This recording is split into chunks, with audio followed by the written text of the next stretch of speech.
In this video, I want to share with you the 5 reasons we read slowly. All 5 of them are habits we learned when we first learned to read in school.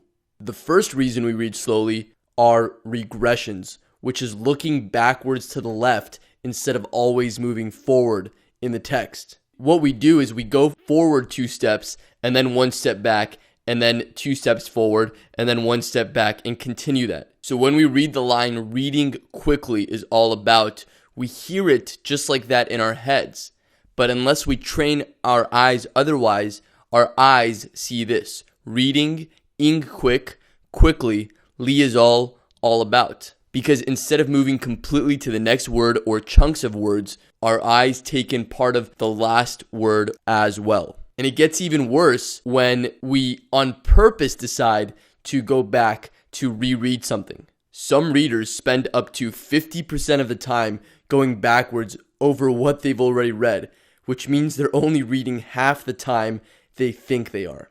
The second reason we read slowly is sub-vocalization, which is hearing the words in your head as you read them. The reason this slows down your reading is that it caps your reading speed to the speed that you can speak in your head, which isn't very fast. The third reason is small fixations, which means instead of using our peripheral vision to take in chunks of words at a time, we only take in one word at a time, or even worse, parts of a word at a time.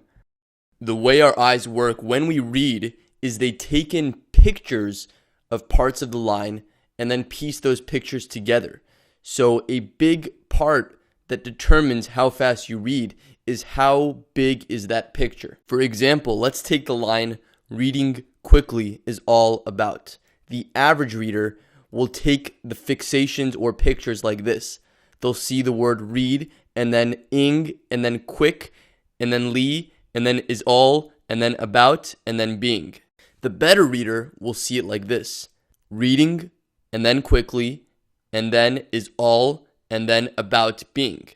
But the speed reader will take in a bigger picture, a bigger fixation each time and see the line like this. Reading quickly will be one fixation, one chunk seen all at once, and then all about being will be another chunk, again, seen all at once.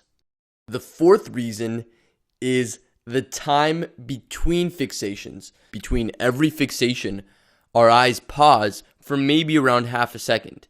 And if you can reduce that time to a quarter of a second, an eighth of a second, or even 1/16 of a second, you dramatically increase your reading speed. And the last reason is a lack of focus. Because the human mind is so powerful when it's totally focused on one thing and gets in the zone. But when we're not really focused and our mind drifts, our reading speed also suffers. In later videos, I'm going to share with you exactly what to do to conquer these 5 things that are holding you back. But let's go over the general solutions so you know what to look out for when we go through exactly what to do. For regressions, you want to make sure that your eyes are always moving forward, and you want to break the natural tendency of your eyes to look backwards. For subvocalization, don't hear the words in your head. Instead, look at words as symbols and see them visually. The secret of speed reading is to train your brain to take in words visually, because your brain takes in visuals immediately, but there is a lag time for audio. For small fixations, you want to train your eyes to take in 3 or 4 words at a time and chunking words together. That way you have bigger fixations and spend less time on every line. For time between fixations, you want to train your brain to take in the information and process it more quickly so it can move on to the next chunk of words. And also, you want to keep your eyes moving along quickly. And for focus, you want to read sitting at a desk or standing up.